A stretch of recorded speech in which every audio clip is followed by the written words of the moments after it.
दोस्तों नमस्कार। Kaushambi teachers academy में आपका स्वागत है। दोस्तों आज इस क्लास में हम लोग हिंदी पेडागाजी के प्रश्नों को सॉल्व करेंगे जो सीटेट एग्ज़ाम की दृष्टि से बहुत ही महत्वपूर्ण है। दोस्तों यदि आप हमारे चैनल को सब्सक्राइब ना किए हों तो सब्सक्राइब ज़रूर कर लें ताकि रोज़ाना की अपडेट मिल सके। तो आइए दोस्तों आज की क्लास शुरू करते हैं। तो आज हिंदी पेडागाजी इससे पहले एक क्लास हो चुकी है जो थ्योरी की क्लास थी, उसमें हम सारी थ्योरी को बताए हुए हैं।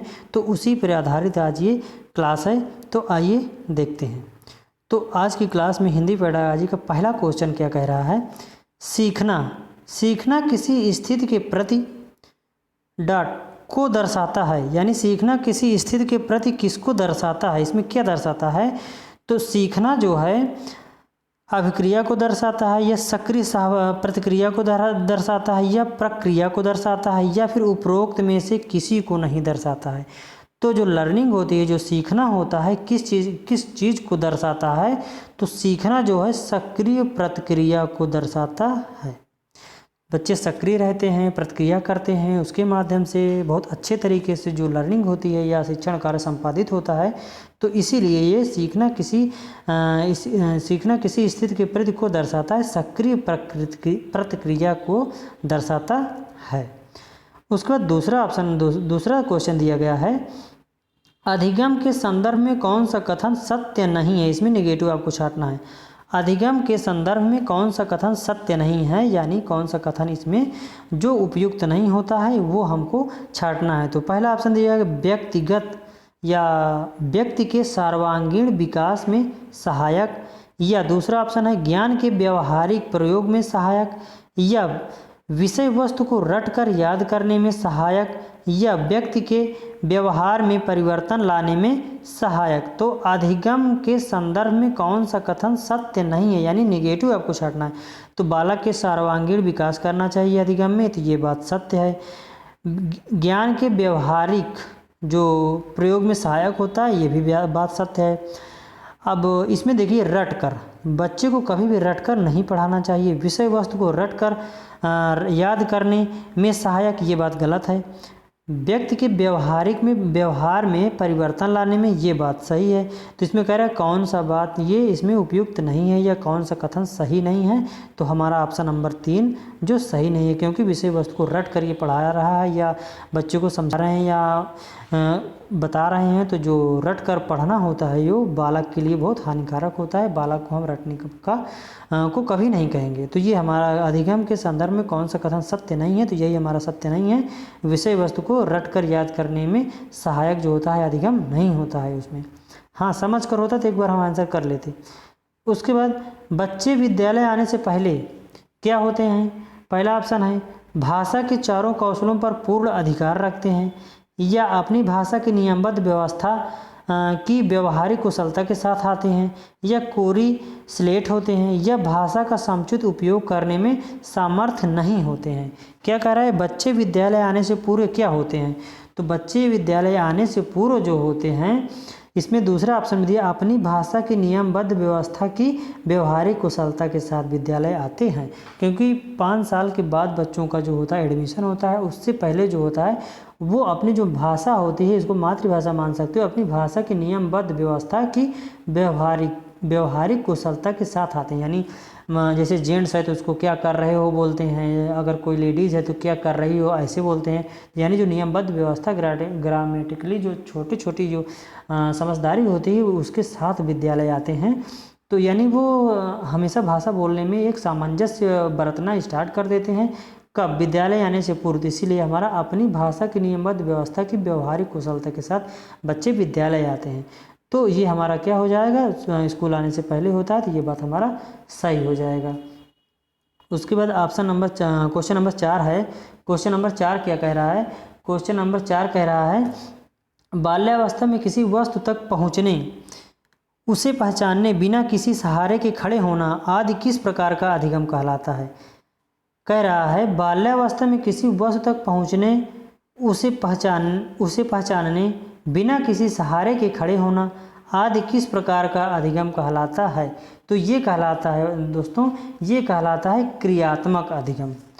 तो ये फैक्चुअल है एकदम से, जैसे क्रिया करेगा तभी बच्चा खड़ा होगा, किसी सहारे से खड़े होगा, बैठेगा उठेगा, तो ये इसमें से आप हम पता लगा लेंगे। यहाँ पे कहा गया उसे पहचानने बिना किसी सहारे के खड़े होना, तो ये क्रियात्मक होगा। तो इसमें हम तो इसका क्या अधिगम कहलाता है, ये क्रियात्मक अधिगम कहलाता है। उसके बाद क्वेश्चन नंबर 4 का क्या कह रहा है, 4 कह रहा है 4 इसमें 5 तो दिया ना, हाँ सॉरी इसमें 4 था क्या,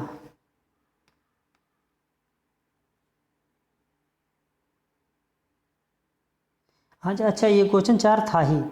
तो दोस्तों ये 5वां है, संकेतों चित्रों शब्दों इत्यादि के माध्यम अधिगम किया जाता है, यानी संकेतों चित्रों शब्दों इत्यादि के माध्यम अध्ययन किया जाता है। तो इसमें पहला ऑप्शन है क्रियात्मक अधिगम, दूसरा ऑप्शन है शाब्दिक अधिगम, तीसरा ऑप्शन है समस्या समाधान अधिगम, चौथा ऑप्शन है उपयुक्त सभी। इसमें से कौन सा संसाधन जो प्रयोग किया जाता है, तो इसमें किया जाता है संकेतों चित्रों शब्दों इत्यादि के माध्यम से अधिगम किया जाता है। तो ये शाब्दिक अधिगम का इसमें किया जाता है। किसमें, संकेतों चित्रों शब्दों इत्यादि के माध्यम से कौन सा अध्ययन किया जाता है, तो ये शाब्दिक अधिगम इससे किया जाता है। उसके बाद क्रियात्मक जो होता है विचारात्मक अधिगम के अंतर्गत, विचारात्मक अधिगम के अंतर्गत क्या होता है, तो ऑप्शन पढ़ते हैं हम। क्रियात्मक कौशलों को अर्जित करते हैं, चित्रों शब्दों इत्यादि के माध्यम से सीखते हैं, तीसरा विभिन्न परिस्थितियों के साथ सामंजस्य स्थापित करना सीखते हैं, बौद्धिक क्षमताओं का प्रयोग करते हैं। तो इसमें विचारात्मक अधिगम के अंतर्गत हम क्या करते हैं, विचारात्मक अधिगम के अंतर्गत हम बौद्धिक क्षमताओं का प्रयोग करते हैं। हम विचार करेंगे, अपने किसी चीज़ को बोलेंगे या किसी टॉपिक पे बोलेंगे या वार्तालाप करेंगे, तो क्या करेंगे, हम बौद्धिक क्षमताओं का प्रयोग करते हैं उसमें, जो किसमें, विचारात्मक अधिगम में, क्योंकि विचार करके ही बोला जाता है। उसके बाद 7वां क्या कह रहा है, भाषा डैश के साथ डैश का ही परिमाण है या परिणाम है। तो भाषा किसका किसका परिणाम होता है, तो भाषा जो होती है समाज और संपर्क, इसमें भरिए देखिए, भाषा समाज के साथ संपर्क का ही एक परिणाम होती है। तो इसमें समाज और सामंजस्य नहीं होगा, विद्यालय और संपर्क नहीं होगा, परिवेश और सामंजस्य नहीं होगा। सबसे एप्रोप्रिएट इसमें है ऑप्शन नंबर 3 7वां का, भाषा जो है समाज के साथ चलती है ना, तो भाषा समाज के साथ, फिर संपर्क का ही परिणाम है। जैसे यदि आपको भाषा सीखना है तो समाज में जाओगे, संपर्क में सभी के व्यक्तियों के रहोगे, तो वो जैसी भाषा सीखते हैं या जैसी भाषा बोले हैं या बोलते हैं उसको आप सीख सकते हो। तो क्या है, भाषा जो है समाज के साथ संपर्क का ही एक परिणाम होता है। जहाँ जिस समाज में जैसी भाषा बोली जाएगी, बच्चा उस समाज में अगर जिस प्रकार संपर्क करेगा, जैसी समाज में संपर्क करेगा, वो उसी प्रकार की भाषा बोलना स्टार्ट कर देता है। तो हमारा ऑप्शन हो जाएगा ऑप्शन नंबर 3। उसके बाद 8वां क्वेश्चन कह रहा है, चॉम्स्की के अनुसार भाषा सीखने के क्रम डैश की खोज साथ साथ चलती है। तो नाम चॉम्स्की हम कल ट्रिक भी बताए थे इसमें, कि बोले थे कि चॉम्स्की आएगा तो क्या होगा और पावलोव आएगा तो क्या होगा, या एक और वैज्ञानिक थे, हमें अभी उनका नाम नहीं याद आ रहा है। तो चॉम्स्की के अनुसार क्या है, चॉम्स्की के अनुसार भाषा सीखने के क्रम जो है डैश की खोज के साथ चलती है। तो किसके साथ चलती रहती है, तो इसमें वैज्ञानिक के साथ चॉम्स्की के अनुसार जो भाषा सीखने का जो क्रम होता है, वैज्ञानिक खोज जो है भी चलती रहती है। चॉम्स्की के अनुसार भाषा सीखने के क्रम वैज्ञानिक खोज भी साथ साथ चलती रहती है। तो इसमें 8वां का ऑप्शन हो जाएगा ऑप्शन नंबर 1। उसके बाद 9वां है, आत्म सातीकरण और समायोजन के माध्यम से बच्चा कई रूपरेखाओं का निर्माण करता है। यह विचार किसका है, आत्म सातीकरण किसका विचार था, समायोजन जो है कल हम बताए थे इसको थ्योरी की क्लास में भी, ये इनका था, ये पियाजे महोदय का था। क्या था, आत्म सातीकरण और समायोजन के माध्यम से बच्चा कई रूपरेखाओं का निर्माण करता है। यह विचार किनका है, तो यह विचार पियाजे महोदय जी का है। तो 9वां का हमारा ऑप्शन सही हो जाएगा 3rd नंबर। उसके बाद 10वां कह रहा है, बच्चा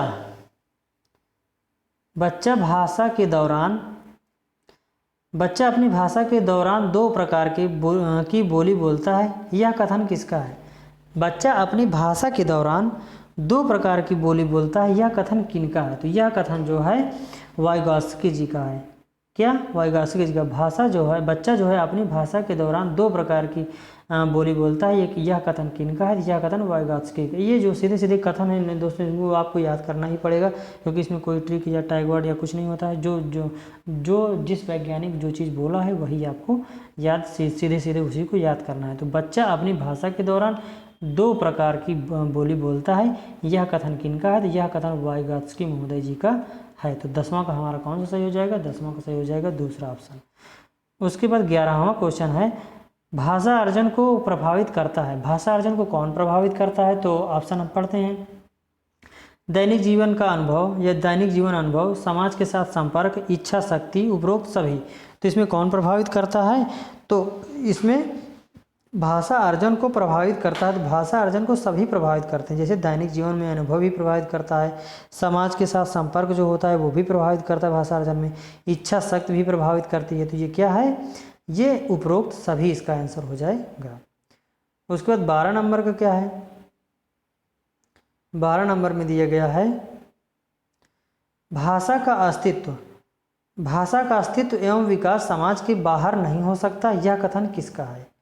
भाषा का अस्तित्व जो है, भाषा का अस्तित्व एवं विकास समाज के बाहर नहीं हो सकता, ये कौन से वैज्ञानिक इसको बताए हैं, या कथन कौन से वैज्ञानिक दिए हैं? तो इसमें हो जाएगा वाइगॉत्स्की महोदय जी का ये कथन है। क्या?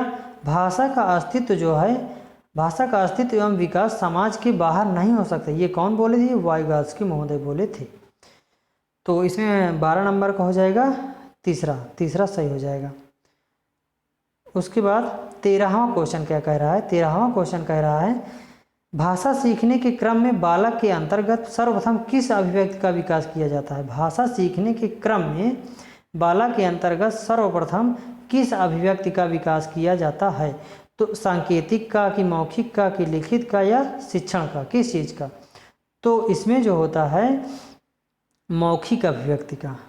भाषा सीखने के क्रम में बालक के अंतर्गत सर्वप्रथम किस अभिव्यक्ति का विकास होता है? तो ये मौखिक अभिव्यक्ति का सर्वप्रथम भाषा सीखने में बालक का विकास होता है। उसका 14वां क्वेश्चन है, भाषा अर्जन में महत्वपूर्ण है। भाषा अर्जन में महत्वपूर्ण है, यानी क्या महत्वपूर्ण है? निम्नलिखित में से भाषा के विभिन्न रूपों का प्रयोग महत्वपूर्ण है, या फिर भाषा का व्याकरण महत्वपूर्ण है, या फिर पाठ्यपुस्तक महत्वपूर्ण है, या फिर भाषा का शिक्षण महत्वपूर्ण है? तो इसमें 14वां में आप आंसर कर सकते हो, बहुत ही आसान है।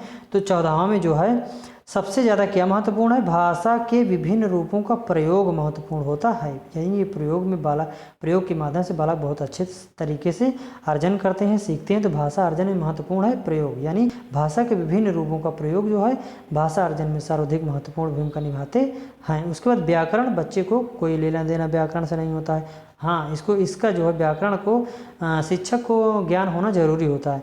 उसके बाद पाठ्य पुस्तक बच्चे को कोई मतलब नहीं रखता। भाषा शिक्षण, ये भी गलत हो जाएगा। तो ये हमारा सबसे ज़्यादा अच्छा ऑप्शन है। भाषा के विभिन्न, यानी विभिन्न विविधता इसमें दिख रही है ना, इसीलिए हमारा ये ऑप्शन सही हो जाएगा। उसके बाद 15वां क्वेश्चन क्या कह रहा है? 15वां क्वेश्चन कह रहा है, बच्चे अपने परिवेश से स्वयं भाषा अर्जित करते हैं, इसका एक निहितार्थ यह है कि। बच्चे अपने परिवेश से स्वयं भाषा अर्जित करते हैं, इसका एक निहितार्थ क्या है, या यह है कि बच्चे को अत्यंत सरल भाषा का परिवेश उपलब्ध कराया जाए, बच्चों को बिल्कुल भी भाषा न पढ़ाई जाए, बच्चे को समृद्ध भाषिक परिवेश उपलब्ध किए जाएं, बच्चे को केवल लक्ष्य भाषा का ही परिवेश उपलब्ध कराया जाए, यानी बच्चे को केवल लक्ष्य भाषा का क्या परिवेश का उपलब्ध कराया जाना चाहिए। इसमें क्वेश्चन कह रहा है, बच्चे अपने परिवेश से स्वयं भाषा अर्जित करते हैं, इसका एक निहितार्थ क्या है? तो इसमें हो जाएगा 15वां का क्या, कौन सा ऑप्शन हो जाएगा? 15वां का ऑप्शन हो जाएगा ऑप्शन नंबर 3। कैसे? इसमें देखते हैं फिर से। 3rd नंबर में क्या कहा गया है? बच्चे को समृद्ध भाषिक परिवेश उपलब्ध कराए जाएं। समृद्ध भाषिक परिवेश भी भाषा सीखने में एक महत्वपूर्ण भूमिका निभाता है, और ये इसको हम टैग वर्ड के माध्यम से, हिंदी पेडागॉजी में टैग वर्ड के माध्यम से हम उसको पता लगा सकते हैं कि ये क्या है। समृद्ध भाषिक परिवेश जो होता है बहुत बच्चों के लिए बहुत महत्वपूर्ण होता है, और बाकी ये निहितार्थ है, तो यही सबसे ज़्यादा अप्रोप्रिएट है, यही हमारा आंसर सही हो जाएगा। कौन? 15 का तीसरा नंबर, बच्चों को समृद्ध भाषिक परिवेश उपलब्ध कराए जाए। समृद्ध भाषिक परिवेश जहाँ आ जाएगा 100% हमारा ट्रिक के माध्यम से भी इसको हम लगा सकते हैं कि ये बहुत ही क्या है, बच्चों के लिए बहुत ज़रूरी होता है। तो समृद्ध भाषिक परिवेश इस ऑप्शन में दिख गया है, तो इसीलिए हम लोग इसमें लगा लिए हैं। उसके बाद 16 क्या कह रहा है? भाषा सीखने का व्यवहारवादी दृष्टिकोण पर बल देता है। भाषा सीखने का व्यवहारवादी दृष्टिकोण किस पर बल देता है? तो भाषा सीखने का व्यवहारवादी दृष्टिकोण अनुकरण पर बल देता है, या रचनात्मकता पर बल देता है, या भाषा प्रयोग पर बल देता है, या अभिव्यक्ति पर बल देता है। तो किस पर यह बल देता है? तो भाषा सीखने का व्यवहारवादी दृष्टिकोण जो होता है वो अनुकरण पर बल देता है। बच्चा जो है अनुकरण के माध्यम से ही भाषा को सीखता है। तो भाषा सीखने का व्यवहारवादी दृष्टिकोण जो है अनुकरण पर बल देता है। 16 का ऑप्शन नंबर 1 से हो जाएगा इसमें। 17 क्वेश्चन 17 क्या कह रहा है? वाइगॉत्स्की के विचारों पर आधारित कक्षा में डैश पर सर्वाधिक बल दिया जाता है। वाइगॉत्स्की के विचारों पर आधारित कक्षा में किस पर सर्वाधिक बल दिया जाता है? कहानी या कविता दोहराने में, या कहानी सुनने में, कार्य पत्रकों में, या परस्पर अंतःक्रिया में? तो किस चीज़ पर सर्वाधिक बल दिया जाता है? तो इसमें हमारा हो जाएगा, इसमें देखिए चौथा जो ऑप्शन दिया गया है परस्पर अंतःक्रिया। अंतःक्रिया जो भी होता है एक पॉजिटिव टैग वर्ड होता है, ये बहुत इंपॉर्टेंट होता है।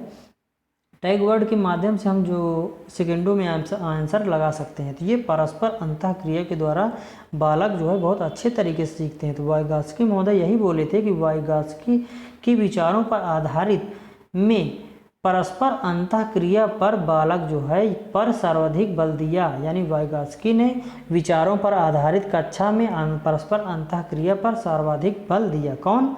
वाइगॉत्स्की। अगर वाइगॉत्स्की आएगा परस्पर अंतःक्रिया जिस ऑप्शन में रहेगा वही हमारा 100% ऑप्शन सही हो जाएगा। उसके बाद क्वेश्चन नंबर 18 कह रहा है भाषा अर्जित करने की प्रक्रिया में किसका महत्व सर्वाधिक होता है? भाषा अर्जित करने की प्रक्रिया में किसका महत्व सर्वाधिक होता है? पहला ऑप्शन भाषा कक्षा का, या भाषा प्रयोगशाला का, या पाठ्य पुस्तक का, या समाज का।